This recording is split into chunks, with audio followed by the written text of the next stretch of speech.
అందరికీ నమస్కారం. జై శ్రీరామ్, జై జై శ్రీరామ్. ఓం సరస్వత్యై నమః. గురుర్బ్రహ్మ గురుర్విష్ణుః గురుదేవో మహేశ్వరః గురుః సాక్షాత్ పరబ్రహ్మ తస్మై శ్రీ గురవే నమః. శ్రీరామ రామ రామేతి రమే రామే మనోరమే సహస్రనామ తత్తుల్యం రామనామ వరాననే.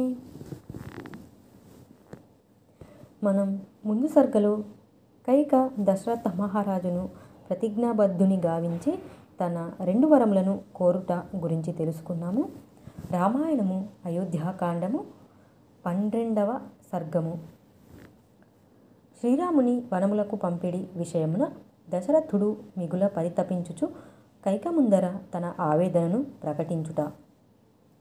అంతటా ఆ మహారాజు కైకేయి పలికిన కర్ణ కఠోరమైన వచనములను వినంతనే మిగుల చింతాక్రాంతుడయ్యెను. మరియు ఒక క్షణకాలము పాటు మిక్కిలి పరితాపమునకు లోనయ్యెను. సామాన్యంగా సత్వ స్వభావం గల కైకేయి రామ పట్టాభిషేకమునకు విఘ్నకరముగా ఇట్లు పలుకుట అసంభవము. కనుక ఇది స్వప్నము గావచ్చును, నిద్రయే లేని నాకు కలవచ్చుట ఎట్లు, లేక ఇది నా చింతాభ్రమ కావచ్చును. భ్రమపడుటకు కారణమేదియూ కనబడదు. అందువలన ఇది జన్మాంతర సంఘటన స్మృతియా? జన్మాంతరం నందును ఇట్టి పరిస్థితి అసంభవము. కాబట్టి నా మనస్సునకు ఉన్మాదము ఏర్పడినదా అని పలు విధముల చింతించుచు రాజు దుఃఖపడసాగెను. కైకేయి యొక్క మాటల దెబ్బలకు స్పృహను కోల్పోయిన దశరథుడు కొంతసేపటికి తెప్పరిల్లియు మరలా దుఃఖితుడై ఆడుపులిని జూచిన లేడివలె గిలగిలలాడెను. పిమ్మట అతడు కటికి నేలపై చతికిలబడి పాములవాడు గీచిన వృత్తాకార మండలంన మంత్రములచే బంధించబడిన మహావిష సర్పము వలె నిట్టూర్పులు విడువసాగెను. చీ, ఏమిటిది అని పలుకుచు ఆ మహారాజు శోకభారముచే చైతన్యమును కోల్పోయి మరలా మూర్ఛితుడాయెను. చాలా తడవునకు స్పృహరాగా ఆ రాజు ఎంతయో దుఃఖితుడై క్రుద్ధుడై తన చూపులతో కైకను దహించి వేయుచున్న వానివలె చూచుచూ ఆమెతో ఇట్లనెను. ఓసి క్రూరురాలా, దుష్టురాలా, వంశఘాతుకురాలా, పాపాత్మురాలా! రాముడు నీకు చేసిన అపకారమేమి? నేను చేసిన దోషమేమి? ఆ రాఘవుడు అనుక్షణము నిన్ను తల్లిని వలె సేవించుచుండువాడు గదా. అట్టి రామునకు కీడి చేయుటకు ఎందులకు పూనుకొంటివి? అట్టి కోరిక కోరుటకు నీకు నోరెట్ల వచ్చినది? నీవు రాజకుమార్తెవు, ఉత్తమురాలివి అని తలంచి నీలో ఇంత విషమున్నట్లు ఎరుగక భయంకరమైన ఆడువిష సర్పమును వలె నిన్ను నా భవనమున ప్రవేశపెట్టి తిని ఆ విధముగా నా వినాశనమును నేనే కోరి తెచ్చుకొంటిని. లోకమంతయును శ్రీరాముని గుణగణములనే వేనోళ్ళ ప్రస్తుతించుచుండగా అతడు ఏ అపరాధము చేసినాడని నా ప్రియసుతిని నేను త్యజింతును. కౌసల్యనైనను సుమిత్రనైనను నా రాజ్యలక్ష్మినైనను త్యజింతును. అంతేగాదు, కడకు నా ప్రాణములను సైతము పరిత్యజించెదను. కానీ పితృవత్సలుడైన శ్రీరాముని మాత్రము విడువజాలను. నా పెద్ద కుమారుడైన శ్రీరాముని చూచినప్పుడు నాకు కలిగిడు సంతృప్తికి మెరయేయుండదు. ఒక్క క్షణమైనను రాముని చూడనిచో నా ప్రాణములే నిలువవు. సూర్యుడు లేకున్నను ఒకవేళ లోకము మనుగడ సాగించవచ్చును. నీరు లేకున్నను వానలు పడకున్నను ఒక విధముగా పైరు బ్రతకవచ్చును. కానీ రాముడు లేకున్నచో మాత్రము నా ఈ దేహములో ప్రాణములుండవు. ఓ పాప సంకల్పురాలా, ఇంతవరకును నీవు చేసిన నిర్వాకము చాలును. ఇంకా శ్రీరాముని వనములకు పంపెడి ఆలోచనలను నీ మనస్సు నుండి తొలగింపుము. శిరస నీ పాదములకు ప్రణమిల్లెదను. ఈ దీనుని కనికరింపుము. ఓ పాపాత్మురాలా, ఇంతటి దారుణమైన దురాలోచన నీ మనస్సునకు ఎట్లు వచ్చినది? భరతునిపై నాకు ప్రేమ ఉన్నదో లేదో తెలుసుకొనగోరుచున్నావా? అయితే సరే, భరతుని యువరాజ పట్టాభిషక్తుని జేయుము అని మొదటి వరమును కోరితివి. అది నాకు సమ్మతమే. ఇదివరలో రాముని గూర్చి అతడు పెద్ద కుమారుడు, సర్వశుభ లక్షణములు గలవాడు, ధర్మవర్తనులలో ప్రథముడు అని నాతో నీవు మాటిమాటికి నుడివియుంటివి.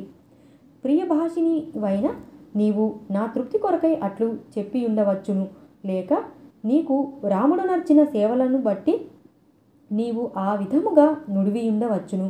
ఇప్పుడు రామపట్టాభిషేక వార్తను వినిన పిమ్మట ఇతరులు చెప్పిన చాడీలకు లొంగి శోకమున మునిగి ఈ కోపగృహమున ప్రవేశించితివేమో. ఆ కారణముననే నన్ను ఇట్లు మిక్కిలి బాధించుచుంటివి. ఓ దేవి, ఇంతవరకును ఇక్ష్వాకు ప్రభువుల వంశము నీతి నియమములకు నిలయము, పేరు ప్రతిష్టలకు పెన్నిధి. ఆ వంశమున మెట్టిన నీకు ఈ విపరీత బుద్ధి ఎట్లు పుట్టినది? దీనివలన ఆ సద్వంశమునకు గొప్ప అనర్థము సంభవించును. ఇది అనర్థ సూచకము.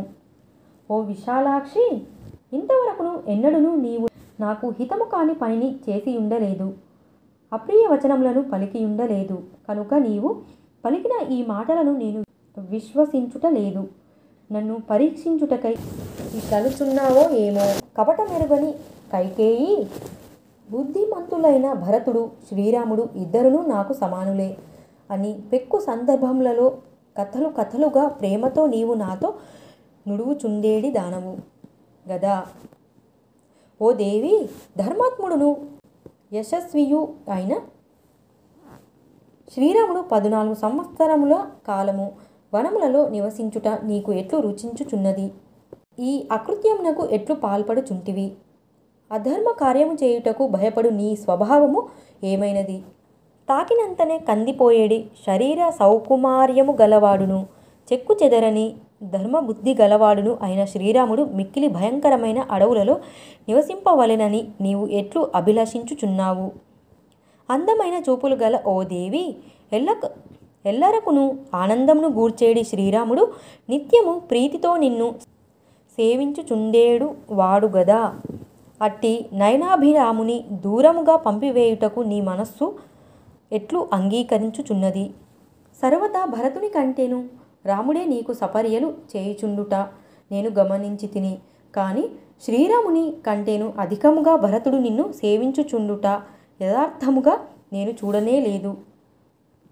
శ్రీరాముని వలె నిన్ను సేవించేడివాడు గాని, నీ ఎడ గౌరవ ప్రపత్తులను చూపేడివాడు గాని, నీ యందు పూజ్య భావమును ప్రమాణ బుద్ధిని కలిగియుండువాడు గాని, నీవు చెప్పినట్లు చేయువాడు గాని మరి ఒకడు లేనే లేడు. మనకడ వేల కొలది పరిచారికలు, సేవకులు గలరు. వారిలో ఏ ఒక్కరును శ్రీరాముని నిందించుట గాని, ఆయనను గూర్చి అవమానకరముగా మాట్లాడుట గాని నేనెరుగను.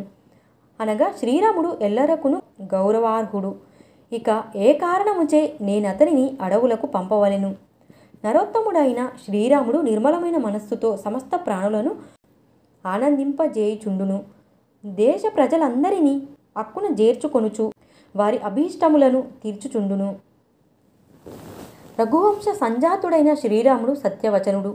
స్వర్గాది సమస్త లోకములయందలి ప్రాణులకు హితమునర్చు వారిని స్వాధీనులునుగా చేసుకొనును. నిర్ధనులకు ధనధాన్యములను ఒసంగుట ద్వారా వారిని ఆదుకొని వశమునందుంచుకొనును. తన హితము గోరి సమయోచితముగా ఉపదేశములను చేయుటలో సమర్థులైన గురువులను చక్కని సపర్యలతో తృప్తిపరచుచుండును. రణరంగమున ధనుష్టాంకారము చేతనే శత్రువులను జయించును. సత్యము, దానము, తపస్సు, త్యాగము, మైత్రి, పవిత్రత, ఆర్జవము, విద్య, గురు శుశ్రూష అనునవి శ్రీరాముని యందు స్థిరముగా ఉండేడి సద్గుణములు. ఓ దేవి, ఇట్టి సద్గుణ శోభితుడు మహర్షుల వలె శమదమాది గుణ సంపన్నుడు, దైవతుల్యుడు అయిన అట్టి శ్రీరాముని అడవులకు పంపుమని పాపపు కోరికను ఎట్లు అడుగుచుంటివి? జనులందరికీ నీ ప్రియమును గల్గించు మాట్లాడునట్టి శ్రీరాముని వనములకు పంపుటను గూర్చి మనస్సుల గూడ తలంపజాలను. పరుషముగా మాట్లాడునట్టి నీ కొరకై నా ప్రియపుత్రుడైన రామునితో ఈ అప్రియ వచనములను ఎట్లు పలుకగలను? క్షమ, ఇంద్రియ నిగ్రహము, త్యాగము, సత్యము, ధర్మము, కృతజ్ఞత, భూతదయ మున్నగు సద్గుణములు గల నా రాముడు లేనిచో నాకు రక్షకుడు ఎవరు? అట్టి రక్షకుని నేను అడవులకు ఎట్లు పంపగలను? ఓ కైకేయి, నేను వృద్ధుడను, జీవితమున చివరి దశకు చేరిన వాడను, శోచనీయ స్థితిలో నున్నవాడను, దీనముగా విలపించుచున్నవాడను. అట్టి నాపై నీవు కనికరము చూపదగును. సముద్రముల వరకును వ్యాపించియున్న సమస్త భూమండలమున లభించు సకల సంపదలను నీకు సమర్పింతును. రాముని విషయమున క్రోధమును పట్టుదలను వీడుము. ఓ కైకేయి, చేతులు జోడించి నమస్కరించుచున్నాను, నీ పాదములను కూడా పట్టుకొందును. రాముని రక్షింపుము. ప్రతిజ్ఞాభంగ రూపమైన అధర్మము నన్నంటకుండుగాక. శ్రీరాముడు ఇచటనే ఉండుటకు అతనిని అనుమతింపుము. ఈ విధముగా పలుకుచు దశరథుడు దుఃఖాతిరేకముతో కుమిలిపోవుచు విలపింపసాగెను. ఇంకను ఆ రాజు దిక్కుతోచని వాడై నేలపై బడి అటునిటు దొర్లుచుండెను. మున్ముందు కలుగనున్న రాముని ఎడబాటును పదే పదే స్మరించుకొనుచు శోకమగ్నుడగుచుండెను. ఆ దుఃఖ సముద్రము నుండి బయటపడుటకై మాటిమాటికి అతడు ఆమెను వేడుకొనుచుండెను. అంతటా కైకేయి క్రుద్ధురాలై రౌద్రాకారమును పూని ఆయనతో ఇంకను కఠినముగా మాట్లాడసాగెను. ఓ రాజా, నాకిచ్చిన 2 వరముల విషయమున మరల నీవు ఈ విధముగా పశ్చాత్తాపపడుచున్నచో నీ ధార్మికత్వమును గూర్చి ఈ భూమండలమున నీవు ఎట్లు సమర్థించుకొనగలవు? ఓ ధర్మజ్ఞ, ఎప్పుడైనను పెక్కుమంది రాజర్షులు నీతో గూడి ధర్మ ప్రసంగము చేయునప్పుడు వారు యుద్ధమున నీకు ఉపకారం చేసిన కైకేయికి నీవు ప్రత్యుపకారమేమి చేసితివి అని నిన్నడిగినచో వారికి నీవు ఏమని సమాధానము చెప్పగలవు? యుద్ధమున మూర్ఛితుడనైన నాకు శైత్యోపచారములు చేసి నన్ను ఆమె కాపాడెను. ఆమె సహాయముల వలననే నేను జీవించి ఉన్నాను. అట్టి ఉపకారమునర్చిన కైకేయికి ఇచ్చిన మాట తప్పితిని అని వారితో పలికెదవా? ఓ రాజా, అప్పుడు నాకు వరములను ఇచ్చి ఇప్పుడు మాట మార్చుచున్నావు. నీ యొక్కని వలన రాజులందరూ అపకీర్తి పాలగుదురు. డేగకును పావురమునకును విరోధము ఏర్పడినప్పుడు శిబిచక్రవర్తి డేగకు తన శరీరమునందలి మాంసమును కోసి ఇచ్చి పావురమును కాపాడెను. అలర్కుడను మహారాజు అంధుడైన ఒక బ్రాహ్మణునకు నేత్రదానం చేసి ఆ బ్రాహ్మణుని ఆదుకొని తాను పరమగతిని పొందెను. దేవతల ప్రార్థనను మన్నించి వారి ఎదుట చేసిన ప్రతిజ్ఞ ప్రకారము సముద్రుడు నేటికిని చెలియ కట్టను దాటుట లేదు. అట్లే నీవును పూర్వులైన శిబిచక్రవర్తి, అలర్కుడు మొదలగు మాన్యుల వృత్తాంతములను స్మరించుచు నీవు చేసిన ప్రతిజ్ఞను వమ్ము చేయవద్దు. ఓ దుర్మతి, చేసిన వాగ్దానమును మరచి ధర్మ విరుద్ధముగా రామునకు యువరాజ పట్టమును కట్టబెట్టి కౌసల్యతో నిత్యము సుఖపడుటకు వాంఛించుచున్నావా? రామునకు గాక భరతునకు పట్టము గట్టుట ధర్మమో అధర్మమో నేనెరుగను. రాముని వనములకు పంపుమని నేను కోరుట యుక్తమో అయుక్తమో నాకు తెలియదు. నీవు నాకిచ్చిన వాగ్దానమునకు వ్యతిరేకముగా జరుగుటకు మాత్రము వీలులేదు. నీవు రామునకే పట్టాభిషేకము చేసినచో నేను ఇప్పుడే నీ ఎదుటనే నీవు చూచుచుండగానే కాలకూట విషమును త్రాగి చనిపోయేదను. కౌసల్యాదేవి రాజమాతగా గౌరవ నమస్కారములను పొందుచుండగా చూచుచు ఒక్క దినమైనను బ్రతుకజాలను. ఆ దుస్థితిని సహించుచు జీవించుట కంటెను నాకు మరణమే మేలు. రాముని వనవాసమునకు పంపుటకు దప్ప దేనికిని నేను తృప్తి చెందను.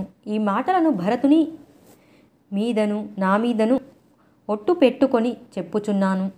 కైకేయి ఏ విధముగా పలికి మిన్నకుండెను. రాజుగారు ఎంతగా విలపించుచున్నను ఆమె మారు మాటాడలేదు. రామునకు వనవాసము, భరతునకు పట్టాభిషేకము అనునవి కైకేయికి సంతోషకరములు, దశరథునకు మాత్రము దుఃఖకారకములు. ఆ 2 వరములను కైకేయి నోట విని అతడు ఏమీయూ మాట్లాడక క్షణకాలము నిశ్చేష్టుడై యుండెను. పిమ్మట అతడు నాకెంతో ప్రియమైన రాణి కైక ఏన ఇట్లు అప్రియములను పలుకుచున్నది అని నివ్వెరపడుచు రెప్పలార్పక ఆమెను చూడసాగెను.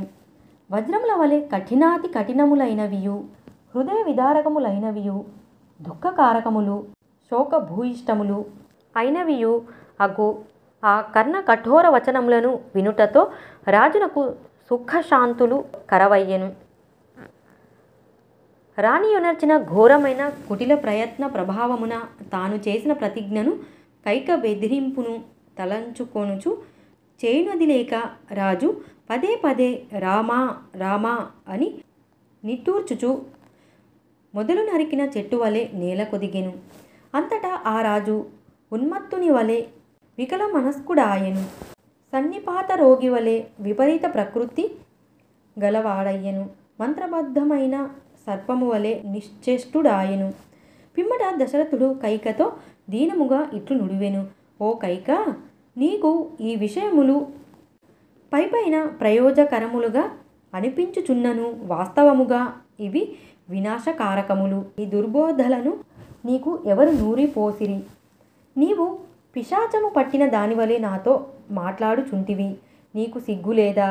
లోగడ నీ చిన్నతనమునందు ఈ దుష్ట ప్రవృత్తిని నీలో నేనెన్నడూను చూడలేదు. ఇప్పుడు ప్రౌఢ వయస్సులోనున్న నీలో ఈ విపరీత లక్షణములను చూచుచున్నాను. భరతుని పట్టాభిషేకము, రాముని వనవాసము అను ఈ విధమైన వరములను కోరుటకు కారణమేమి? నీవెందులకు భయపడుచుంటివి? నీవు భయపడవలసిన పనిలేదు. నీ ప్రియపుత్రుడైన భరతునకు, నీ భర్తకును, ఈ లోకమునకును ప్రజలకును శుభమును కలిగింపదలచినచో నీవు ఈ దుష్ట సంకల్పములను పాపపు ఆలోచనలను వీడుము. ఓ కఠినాత్మురాల, పాప సంకల్పము కలదానా? అల్పబుద్ధి గలదానా? దుష్టాత్మురాల, నా వలన గాని రాముని వలన గాని ఏ దుఃఖము కలుగునని తలంచుచుంటివి. ఎట్టి అప్రియము వాటిల్లునని భావించుచుంటివి. శ్రీరాముని కాదని భరతుడు ఏ విధముగాను ఎట్టి పరిస్థితులలోనూ రాజ్యాధికారమును అంగీకరింపడు. వాస్తవముగా భరతుడు రాముని మించిన ధర్మపారాయణుడని నేను అనుకొందును. రామ, వనములకు వెళ్ళుము అని పలికిన వెంటనే రాహుగ్రస్త చంద్రుని వలె ఆయన ముఖ కాంతి విలవిలబోవును. అట్టి వివర్ణమైన ముఖమును నేనెట్లు చూడగలను? ప్రతిభాశాలురైన సచివులతో గురువులతో బాగుగా చర్చించిన పిమ్మట రామ పట్టాభిషేకము నిశ్చయమైనది. శత్రువులచే పరాజితమై వెనుదిరిగిన సైన్యమును వలె ఆ నిశ్చయము తారుమారగుటను నేనెట్లు చూడగలను? వివిధ దిక్కుల నుండి వచ్చిన రాజులందరూ ఇక్ష్వాకు వంశమున పుట్టిన ఈ మూఢుడు ఇంతకాలము వరకును రాజ్యమును ఎట్లు పరిపాలించెను అని నిందాపూర్వకముగా నన్ను గూర్చి అనుకొనరా? రేపు ప్రాతకాలమున తెల్లవారగానే సజ్జనులైన వృద్ధులు, పండితులు శ్రీరాముడెక్కడ, ఆయన పట్టాభిషేకము ఎందులకు ఆగిపోయినది అని నన్ను నిలదీసి అడిగినచో వారికి నేనేమి సమాధానము చెప్పగలను? కైకేయి చేసిన ఒత్తిడికిలోనై శ్రీరాముని అడవులకు పంపితిని అని నేను వారికి చెప్పినచో నేను నీకిచ్చిన వరములను నిలబెట్టుకొనిన వాడను అగుదునేమో గాని శ్రీరాముని యువరాజ పట్టాభిషక్తుని చేయుచున్నాను అని అందరి నడుమ పలికిన మాటను మాత్రము తప్పిన వాడనగుదును గదా. మీరు శ్రీరాముని వనములకు ఎందులకు పంపితిరి? అతడు మీకు చేసిన అపకారమేమి అని కౌసల్య నన్ను ప్రశ్నించినచో ఇట్టి అప్రియ కార్యమునర్చిన నేను ఆమెకు ఏమని సమాధానము చెప్పగలను? కౌసల్యాదేవి పట్టపురాణి అయ్యును, దాసి వలె నాకు పరిచర్యలు చేయుచుండును. ద్యూత క్రీడాది సందర్భములలో నాకు నెచ్చలి వలె వ్యవహరించును. ధర్మానుష్ఠాన సమయంలో యందు భార్య వలె సహకరించును. సుమిత్రాదులను నేను పెళ్లియాడునప్పుడు ఆమె నన్ను సోదరి వలె లాలించెను. శరీర పోషణాది విషయముల యందు తల్లి వలె నాయడ వాత్సల్యమును ప్రదర్శించును. ఆమె ఎల్లప్పుడూ నా హితమునే కోరునది. నాకు శ్రీరాముని వంటి ప్రియపుత్రుని ప్రసాదించినది. సర్వదా నాతో ప్రియముగా మాట్లాడుచుండునది. ఇట్టి సద్గుణములచే సత్కారాహయైన ఆ దేవిని నీ కారణముగా సత్కరింపక ఉపేక్షించి తిని నీపై గల ప్రేమాతిశయముచే నీకు ఎంతయో ఉపకారం చేసి తిని. ఒక విధముగా అది నేను నర్చిన మహాపరాధము. అపత్యాహారమును భుజించిన రోగిని అది బాధించునట్లు నీకు నేను నర్చిన ఉపకారము ఈనాడు నన్ను పీడించుచున్నది. శ్రీరాముని యువరాజ పట్టాభిషక్తుని చేయకపోగా నేను ఆయనను అడవులకు పంపుటను చూచి సుమిత్ర మున్ముందు నా కుమారులకును ఏ గతి పట్టునో అని భయపడుచు ఇంకా నన్ను నమ్మనే నమ్మదు. శ్రీరాముడు అడవులకు వెళ్ళుటయే జరిగినచో నేను మరణించుట తథ్యము. అయ్యయ్యో, దుఃఖకరములైన ఈ రెండు వార్తలను సీతాదేవి ఒకేసారి వినవలసి వచ్చును. ఎంతటి దారుణ విషయమిది! శ్రీరాముడు వనములకు వెళ్ళుటయే తటస్థించినచో ఆయన ఎడబాటునకు తట్టుకొనలేక సీతాదేవి హిమవత్ పర్వత ప్రాంతమున కిన్నరకు దూరమై కిన్నర తరుణి వలె విలవిలలాడును. ఆ దుస్థితిని చూడజాలక నా ప్రాణములు గాలిలో కలిసిపోవుట మాత్రము నిజము. శ్రీరాముడు భయంకరమైన వనములకు వెళ్ళుచుండుటను పతి ఎడబాటునకు ఓర్చుకొనలేక సీత విలపించుచుండుటను చూచిన పిమ్మట ఇక నాలో జీవితేచ్ఛయే మిగులదు. ఓ కైకేయి, శ్రీరాముడు వనములకు వెళ్ళుటయే జరిగినచో నాలో బ్రతుకు మీద ఆశయే అంతరించును. ఇది నిశ్చయము. అప్పుడు విధవవైన నీవు నీ పుత్రితో కూడి రాజ్యమును యథేచ్ఛగా ఏలుకొనవచ్చును. సుమా, చూచుటకింపైన మద్యమును త్రాగి ఆ పిమ్మట తనలో వికారములు మొదలగుట చూచి మానవుడు అది విషపూరితమని తెలిసి కొనును. అట్లే మొదట నేను నీ రూప సౌభాగ్యమును చూచి నీవు సత్ప్రవర్తన గలదానవు అని భ్రమపడి తిని, ఇప్పుడు నీ దుష్ప్రవర్తన చేత నీలో ఎంత విషమున్నదని తేలిపోయినది. నీవు తేనె పూసిన కత్తివని గ్రహించి తిని పెక్కు రీతుల ఇచ్చకపు మాటలతో నన్ను బుజ్జగించుచు మాట్లాడితివి. కిరాతుడు ఆకర్షణీయమైన సంగీతముతో లేడిని వశపరచుకొని బంధించి వధించినట్లు నీవు నన్ను చంపుచుంటివి. దశరథుడు కైకేయి సౌందర్య వ్యామోహములో బడి పుత్రుని అమ్ముకొనిన పాపి అని వీధులలోని జనులెల్లరూ మద్యపానము చేసిన బ్రాహ్మణుని నిందించినట్లు నన్ను తూలనాడుదురు. అయ్యో, ఎంతటి దుఃఖము వచ్చి పడినది! అయ్యయ్యో, ఎట్టి కష్టము ప్రాప్తించినది! నీ మాటలకు చెవియొగ్గినందువలననే ఇట్టి ఆపదలు దాపురించినవి. ఇది అంతయు నా పురాకృత పాపముల ఫలమే. ఓ పాపాత్మురాలా, నా దురదృష్టవశమున అజ్ఞానముచే నిన్ను ఇంతకాలము కాపాడుచూ వచ్చి తిని. ఇప్పుడు నీవు నా పాలిట ఉరిత్రాడు అయితివి. సర్పము ప్రమాదకారి అని ఎరుంగని బాలుడు ఒక నల్లత్రాచుపై చేయి వేసినట్లు నీవు నన్ను కబలించుటకై వచ్చిన మృత్యువువని తెలిసికొనలేక నేను ఇంతకాలము నీతో క్రీడించుచూ వచ్చి తిని. దుష్టుడనైన నా కారణముగా నేను జీవించి ఉండగానే మహాత్ముడైన నా పుత్రుడు తండ్రి లేని వాడగుచున్నాడు, అనగా తండ్రి అండదండలకు నోచుకొనని వాడగుచున్నాడు. అట్టి నన్ను ఈ లోకము ఎంతగా నిందించినను తప్పులేదు. కామతూరుడై ఒక స్త్రీ కైక నిమిత్తముగా మిక్కిలి ప్రీతిపాత్రుడైన పుత్రుని అడవుల పాలు చేయుచున్న దశరథ మహారాజు నిజముగా మూర్ఖుడే సుమా అని లోకము నాపై దుమ్మెత్తిపోయిను. నియమనిష్టలతో వేదశాస్త్రాదులను అధ్యయనము చేయుట చేతను, బ్రహ్మచారి ధర్మములను ఆచరించుట వలనను, గురువుల శిక్షణలో వారి నిర్దేశములను పాటించుట వలనను రాముడెంతయు కృషించియున్నాడు. ఇప్పుడు గృహస్థాశ్రమమునందు సుఖపడవలసిన సమయమున అతడు మరల గొప్ప కష్టములనే పొందవలసి వచ్చుచున్నది. నాయన, వనములకు వెళ్ళుము అను మాట నా నోట రాగానే నా చిన్నారి రాముడు మారు మాటాడక సరే అని పలుకును. వనవాసమునకు పొమ్ము అని నేను ఆదేశించినప్పుడు నేను పోజాలను అని రాముడు మారు పలికిన బాగుండును. అదియే నాకు కావలసినది కూడా. కానీ నా రాముడు అట్లు చేయనే చేయడు. రాముడు నిష్కల్మష హృదయుడు. అతడు వనములకు వెళ్ళకుండుటయే నాకిష్టము అను నా మనసులోని ఆంతర్యమును అతడెరుగడు. వనమునకు వెళ్ళుము అని నేను పలుకగానే అతడు అట్లే అని వచించును. రాఘవుడు అడవులకు వెళ్ళిన మరుక్షణమే జనులందరూ నన్ను చీ కొట్టుదురు. ఏ విధముగా నన్ను క్షమార్హుడను గాని నన్ను మృత్యువు వెంటనే యమసదమునకు గొనిపోవును. శ్రీరాముడు అడవులకు వెళ్ళిన మరుక్షణమే నేను మృతి చెందుట తథ్యము. అనంతరము నాకు ఆత్మీయులైన కౌసల్య, సుమిత్ర మొదలగు వారిని నీవు ఎట్టి ఇక్కట్ల పాలు చేసేదవో గదా. రాముడు అరణ్యంలో పాలైన వెంటనే నా బొందిలో అసువులు మిగులవు. ఈ దుస్థితికి తట్టుకొనలేక కౌసల్యయు కన్నుమూయును. రాముడు దూరము కాగా తండ్రి పరలోకమున కేగగా లక్ష్మణ శత్రుఘ్నులను మృత్యులోకమునకు జేరుదురు. ఇట్టి కల్లోల పరిస్థితికి తాళజాలక సుమిత్రాదేవియు నన్ను అనుసరించి మృత్యువాత బడుట నిజము. ఓ కైక, నన్ను కౌసల్యను సుమిత్రను ముగ్గురు కొడుకులను నరకయాతనకు గురిచేసి ఈ రాజ్యమున నీవే హాయిగా ఉండుము. ఇక్ష్వాకు రాజ్యము సకల సద్గుణములకు ఆలవాలము. ఇది సత్కార్యములకు పెన్నిధి. ఇంతవరకును ఎట్టి క్షోభములకును గురికాక చిరకాలం నుండి ఇది సుఖశాంతులతో వర్ధిల్లుచున్నది. వనవాస కారణముగా రాముడు దీనికి దూరమగును.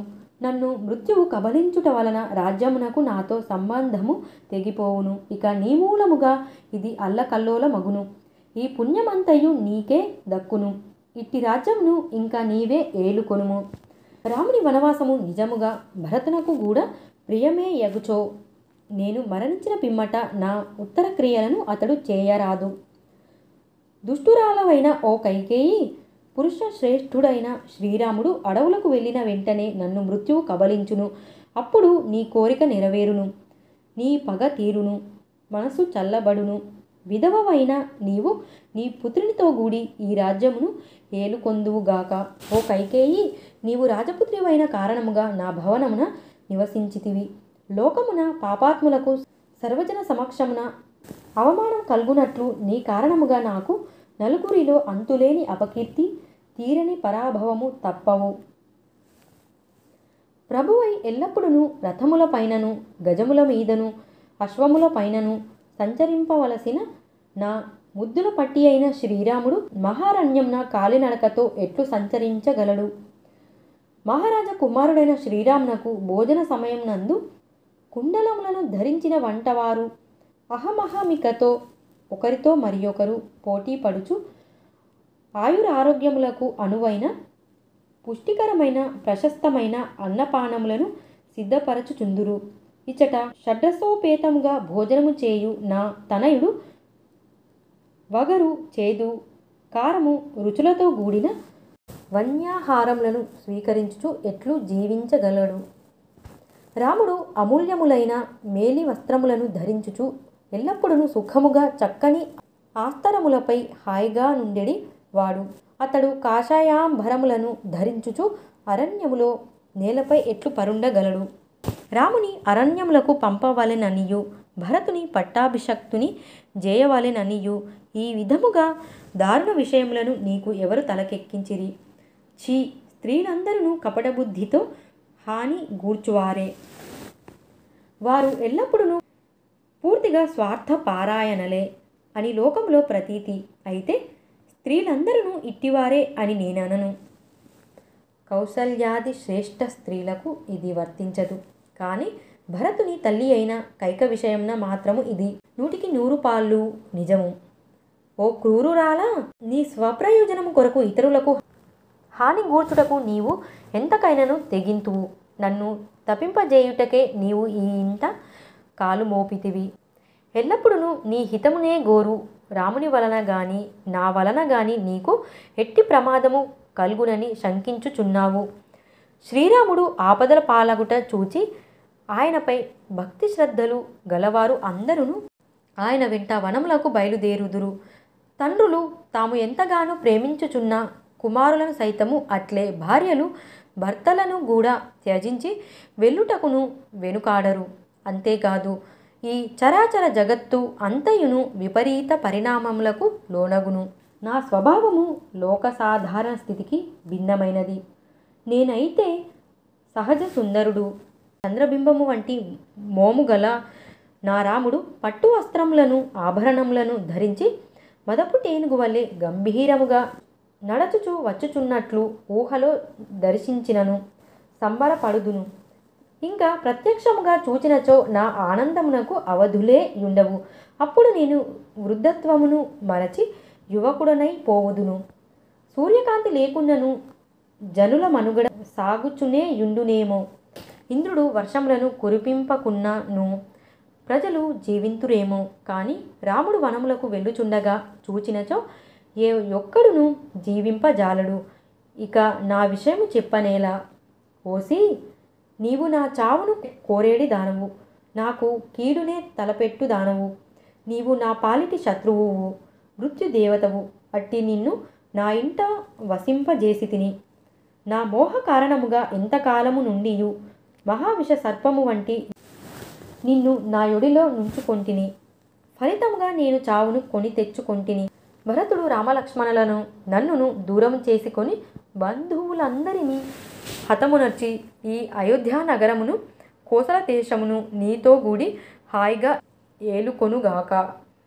ఆ విధముగా నా శత్రువులను సంతోషపెట్టెదవు లెమ్ము. ఓ క్రూర ప్రవృత్తి గల కైక, రాముని అడవులకు పంపలేక నేను విలవిలలాడుచుంటిని. అట్టి నా పరిస్థితిని గమనింపక నన్ను తృణీకరించి పదే పదే నీ మాటల ఈటెలతో పొడుచుచు నన్ను ఇప్పుడిట్లు బాధించుచున్నావు. ఇట్లు దుర్భాషలాడు నీ నోటి నుండి దంతములు ముక్కులు ముక్కలై ఏలా నేలరాలకున్నవి, నీ నోరు ఏలా పడిపోకున్నది.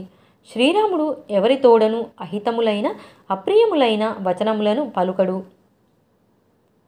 అతడు నిన్నెప్పుడైనను పల్లెత్తు మాట అని ఎరుగడు. అతనికి పరుషముగా మాట్లాడుటయే తెలియదు.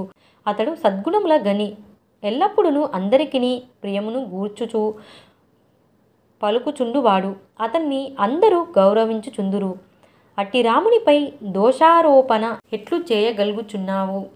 కేకయ రాజవంశంన చెడబుట్టినదానా, నీవు కృంగి కృషించినను, కోపంతో మండిపోయినను, వశించినను, కడకు వేయి ముక్కలై నేల కొరిగినను నాకే మాత్రము ఇష్టము లేని ఈ దారుణ కృత్యమును చేయను. నీవు కత్తివలె బాధించు దానవు, అనుక్షణము ఇచ్చకపు మాటలాడు దానవు, మిక్కిలి దురాత్మురాలవు.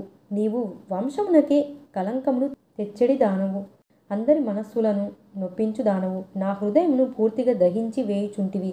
అట్టి నీవు బ్రతికియుండుట కంటెను చచ్చిపోవుటయే మేలు. ఓ దేవి, నాకు బ్రతుకు మీద ఆశయే లేదు. ఇక సుఖమెక్కడిది?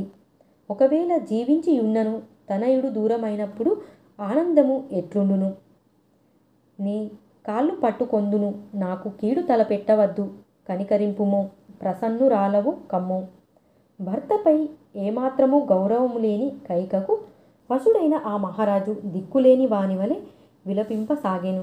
మరియు అతడు కైకేయి కాళ్లకు నమస్కరింపబోయెను. అప్పుడామె తన కాళ్ళను దూరము చేసెను. అంతటా రాజు వాటిని తాకకయే రోగివలె నేలపై పడిపోయెను. వాల్మీకి మహర్షి విరచితమై ఆదికావ్యమైన శ్రీమద్ రామాయణం నందలి అయోధ్యాకాండమునందు 12వ సర్గము సమాప్తము. ధన్యవాదాలు.